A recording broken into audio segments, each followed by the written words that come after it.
Salut tout le monde, j'espère que vous allez bien les amis. On est parti pour la vidéo de ce dimanche, lendemain de match pour le Real. Alors il n'y a pas eu de débrief hier, en tout cas le Real s'est imposé hier du côté de Séville. On va en parler dans quelques instants. On va démarrer les amis avec les deux unes des quotidiens madrilènes. Premièrement la une du quotidien Marca qui fait sa une sur Grenade et Las Palmas qui font leur retour parmi l'élite du football espagnol. Les Andalous et les joueurs des Canaries sont promus donc en Liga. Évidemment, maintenant, il y aura des playoffs pour déterminer quelle sera la troisième équipe à monter en Liga. La partie qui concerne le Real Madrid, c'est en bas de la une du quotidien Marca. Rodrigo s'est salé en El Pizjuán. Rodrigo s'en sort au Sánchez Pizjuán. 2 buts de Rodrigo hier ont permis au Real de renverser le FC Séville. Ensuite, on enchaîne cette fois-ci avec la une du quotidien AS qui titre El año de Rodrigo, l'année de Rodrigo. On va regarder les stats de Rodrigo cette saison. Là encore une fois, on a un joueur qui a pris une toute autre dimension et qui devient de plus en plus redoutable et performant. On regarde donc les amis le résultat de cette rencontre hier au Sánchez Pizjuán. Le FC Séville avait ouvert très rapidement la marque dans cette rencontre, à peine 3 minutes de jeu, que Rafa Mir renvoyait un missile juste en dessous de la barre transversale. L'égalisation somptueuse de Rodrigo à la 29e sur coup franc direct. On rappelle tout de même qu'hier, on n'avait ni Benzema ni Vinicius, donc il y avait la possibilité pour Rodrigo de s'exprimer offensivement. Il a même pris donc ce coup franc hier, un coup franc à l'entrée de la surface de réparation et du demi-cercle, avec le gardien Yacine Bono qui a été pris à contre-pied. Le ballon est tout simplement très intelligemment joué de la part de Rodrigo. Il y a un trou sur le côté droit. Yacine Bono, en plus de ça, qui met son mur de 5 joueurs à droite et il anticipe quand même du côté droit. Donc il est évident que pour Yacine Bono, c'est quand même une petite erreur d'avoir anticipé alors qu'il y a déjà le mur à droite. Ensuite, on regarde les amis les stats de Rodrigo. Donc cette saison, c'est 19 buts et 11 passes décisives. Donc on arrive en fin de saison à ces 30 implications sur des buts cette saison pour Rodrigo. C'est une grosse perf parce que l'année dernière c'était 9 buts et 10 passes décisives, donc une très très belle évolution pour Rodrigo. On l'a pas dit, mais hier c'est un coup franc et le deuxième but aussi est magnifique en seconde mi-temps sur une belle contre-attaque. L'ouverture somptueuse de Toni Kroos et Rodrigo qui vient s'amuser avec un double contact, on va dire ça comme ça. Il est parti à gauche, il est revenu à droite, il a enfumé le défenseur de Séville, il vient terminer de près. On a un joueur qui devient redoutable. Bravo à Rodrigo.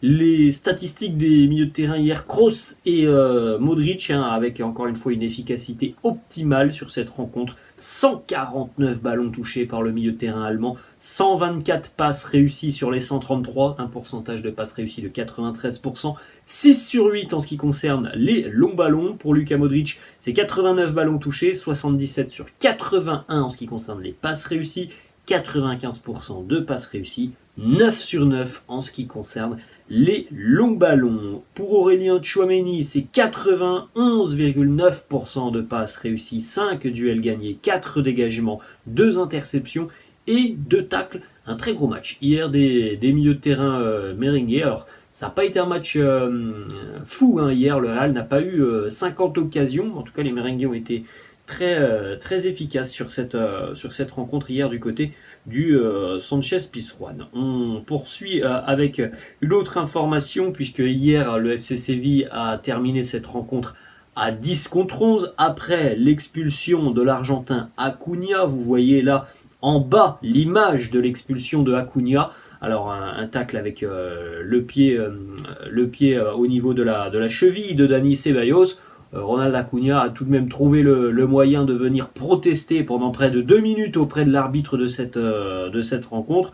L'arbitre qui avait d'ailleurs pris la bonne décision directement. Il n'a pas eu besoin de l'appel du VAR directement sur le terrain. Il a vu que le geste était très dangereux et que ça faisait carton rouge. Acuña a trouvé le moyen de venir protester lors de la sortie donc, de Dani Ceballos à l'issue de la rencontre. Un journaliste lui a demandé est-ce que ça va ta cheville. Dani Ceballos, qui, vous le savez, est un fervent supporter du Betis. Le Betis, c'est toute sa vie.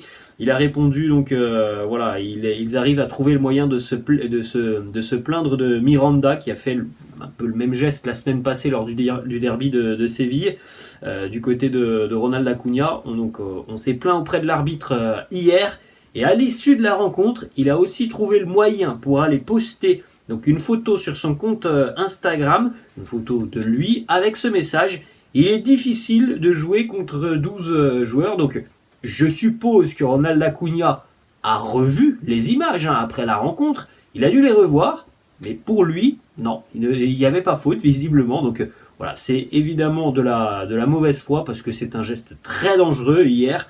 Vous regardez dans quelques secondes là, la cheville de Dani Ceballos. C'est incompréhensible que Ronald Acuna n'ait pas un petit peu plus de jugeote, tout simplement, pour pas aller poster ce genre de message. Il y a faute 1000 fois, c'est une faute dangereuse, c'est un carton rouge directement.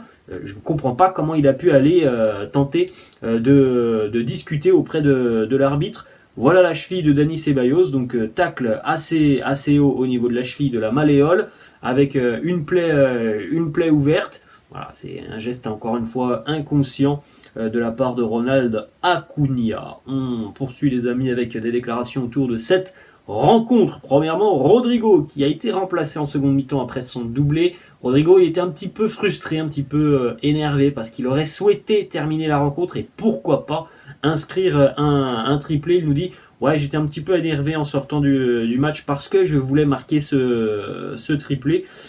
Carlo lui a répondu, on va regarder ça dans quelques instants, les déclats de Carlo. La première sur le match, cette deuxième victoire consécutive en Liga après le succès face au Rayo Vallecano au milieu de semaine. Il nous dit: c'est difficile de trouver de la motivation dans ce genre de match. On peut heureusement maintenant se reposer un peu pour préparer le prochain match. Il y a une bonne ambiance, ils ont sifflé Ceballos, mais je n'ai pas entendu d'insultes. Nous sommes sur le bon chemin, je tiens à féliciter les fans du FC Séville.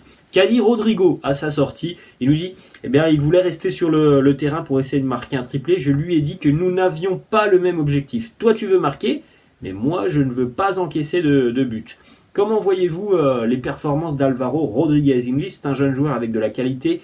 Il a eu un coup de moins bien sur les dernières semaines et derniers mois. Une blessure aussi. On avait besoin de lui aujourd'hui. On compte sur lui pour le futur. Il a une grande marge de progression. La belle attitude de Rodrigo sur le terrain. C'est vrai que hier, quand même, voilà, quand on sait à quel point le Real peut être en difficulté lorsque Benzema et Vinicius ne sont pas là, hier, on a quand même un Rodrigo qui a endossé le rôle du sauveur d'une très belle manière, parce qu'il fait un super match, Rodrigo, avec franchement 2 buts qui sont magnifiques. Carlo nous dit qu'il s'est démarqué ce soir parce qu'il a marqué les 2 buts. Mais de manière générale, l'équipe a bien joué et elle a fait preuve de confiance après les 10 premières minutes de jeu qui ont été compliquées. Encore une fois, le Real encaisse des buts tôt dans une rencontre. Première période, ça arrive aussi souvent en seconde mi-temps. Le Real a eu du mal tout au long de la saison à rentrer parfois dans ces rencontres. Rodrigo peut jouer avant-centre, il a les caractéristiques pour le faire. C'est plus facile de marquer quand tu dribbles dans la surface qu'en dehors. Il a vraiment de la qualité pour jouer en tant qu'avant-centre. Les 3 dernières déclats de Carlo, premièrement sur l'évolution de Rodrigo. Il nous dit qu'il a évolué, il a plus de protagonisme. Après le mondial, il a disputé des matchs plus importants, il a une qualité qui est extraordinaire. Il peut jouer à droite, dans l'axe, en transition. Il fait plus mal dans l'axe que comme ailier. Une victoire à l'extérieur, il nous dit on veut bien terminer la saison. Ça a été l'un de nos meilleurs matchs sans Vini cette saison. Les milieux ont bien géré le match et on a eu le contrôle de cette rencontre. C'est vrai que le Real, on l'avait vu les stats il y a quelques semaines les amis, a eu quand même aussi beaucoup de difficultés à l'extérieur depuis le retour de la Coupe du Monde. Allez, dernier déclat de Carlo qui nous parle du 11. Il nous dit j'ai aimé l'équipe. On aurait pu mieux entrer dans notre match, avoir plus d'occasions avec Lucas et Fede Valverde à droite. Rodrigo a manqué une occasion toute simple aussi. La possession a été bonne. Petite photo hier à l'issue de la rencontre pour 2 Français, Camavinga et Tchouaméni, qui lors du chemin retour, du côté de Madrid ont regardé le multiplex de Ligue 1 et ont regardé le match aussi qui les intéressait le plus. Rennes-Monaco, leurs anciennes équipes, avec notamment Camavinga, qui a chambré un petit peu Aurélien Tchouaméni, parce que c'était un duel important en Ligue 1 pour l'Europa League, ou alors l'Europa Conference League. Et ce sont les Rennais qui ont pris une belle option donc sur la qualification en Coupe d'Europe. Voilà la petite image de Tchouaméni qui se prend la tête à deux mains. Monaco n'a plus son destin en main pour aller se qualifier en Coupe d'Europe. On va poursuivre les amis avec une petite page Mercato. Premièrement, une déclat de Toni Kroos hier qui répond à un journaliste. Quand le club annoncera-t-il votre renouvellement de contrat? Réponse de Kroos. Je dois leur demander aussi, car je veux bientôt partir en vacances. Alors Fabrizio Romano a répondu une nouvelle fois hier. Toni Kroos a déjà signé sa prolongation de contrat, mais on attend l'officialisation. On va poursuivre avec une autre déclat de Fabrizio Romano hier, qui concerne une réponse de Carlo Ancelotti en conf de presse hier. Alors si certains sont présents sur Twitter et suivent certains comptes du Real, certains comptes fans et infos du Real, attention parce qu'hier il y a eu pas mal d'erreurs qui ont été relayées par rapport à la conférence de presse de Carlo Ancelotti. Certains comptes ont annoncé que Carlo avait dit que Ceballos, Nacho et Asensio allaient quitter le club. C'est faux, il n'a jamais dit ça hier en conférence de presse. Il a dit tout simplement qu'il serait déçu de voir ces trois joueurs quitter le Real parce que ce sont des joueurs importants.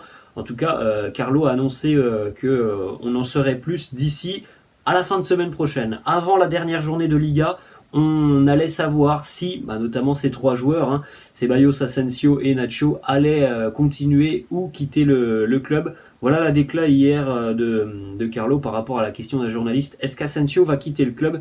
Carlo nous dit, je ne sais pas non plus ce qu'il va se passer avec Nacho. Tout ce que je sais, c'est que je serais vraiment déçu de les voir partir. Vous saurez tout avant le dernier match de Liga la semaine prochaine. Donc voilà, normalement dans le courant de la semaine, on aura des informations importantes sur l'avenir de ces trois joueurs. Autre information de Fabrizio Romano, le Real est prêt maintenant à passer donc à la dernière étape de l'accord avec Jude Bellingham.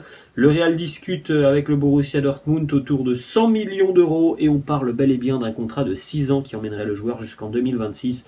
Grosse déception hier pour Bellingham et le Borussia Dortmund qui avaient leur destin en main, qui étaient à domicile face à Mayence qui ne jouait plus rien en cette fin de saison. Le Borussia devait s'imposer, malheureusement un début de match compliqué les a vus être menés 2-0 très rapidement dans cette rencontre et donc le Borussia a dû courir après le score. Et est revenu à 2 partout, mais ce n'est pas suffisant puisque Jamal Musiala a offert le titre au Bayern Munich une nouvelle fois. Le Bayern champion d'Allemagne et Musiala qui a été le sauveur à la 89e minute. Toujours du côté du Bayern, on en a parlé aussi il y a quelques jours, là c'est Fabrizio Romano qui le confirme. Le Real apprécie vraiment le profil d'Alphonso Davies. Les pourparlers sur une prolongation de contrat avec le Bayern vont reprendre car il va y avoir du changement du côté du Bayern. Alors normalement Thomas Tuchel va rester l'entraîneur bavarois, mais il y a du changement au sein de la direction du Bayern avec le départ de Salihamidzic, potentiellement le départ aussi de Oliver Kahn. Donc voilà, évidemment il va falloir attendre que les